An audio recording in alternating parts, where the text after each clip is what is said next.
ابو درداء رضی اللہ عنہ فرماتے ہیں کہ امر بالمعروف اور نہی عن المنکر کا فریضہ ادا کرتے رہو، ایسا نہ ہو کہ اللہ تعالیٰ تم پر کوئی جابر بادشاہ مسلط فرما دیں جو نہ تمہارے بڑوں کی تعظیم کرے اور نہ تمہارے چھوٹوں پر رحم کرے۔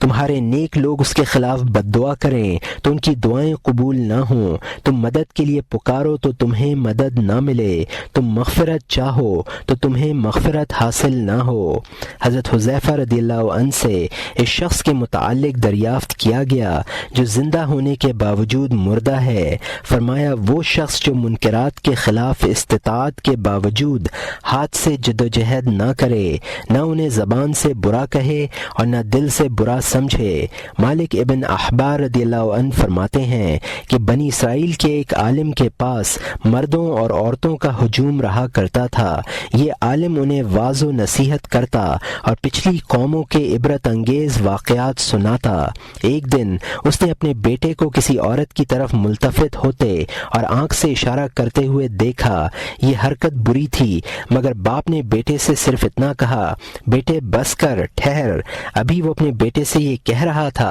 کہ اپنے تخت سے نیچے گر پڑا، گردن کی ہڈی ٹوٹ گئی، اس کی بیوی کا حمل ساقط ہو گیا اور اس کے بیٹے جنگ میں مارے گئے۔ اللہ تعالیٰ نے زمانے کے پیغمبر پر وحی بھیجی کہ فلاں عالم سے کہہ دو کہ میں تیری آنے والی نسلوں میں کبھی کوئی صدیق پیدا نہیں کروں گا، اگر تیرا ہر فعل میری رضا کے لیے ہوتا تو اپنے بیٹے کو یہ نہ کہتا بس کر بیٹا، بلکہ اس کی اس گندی حرکت پر سخت سزا دیتا۔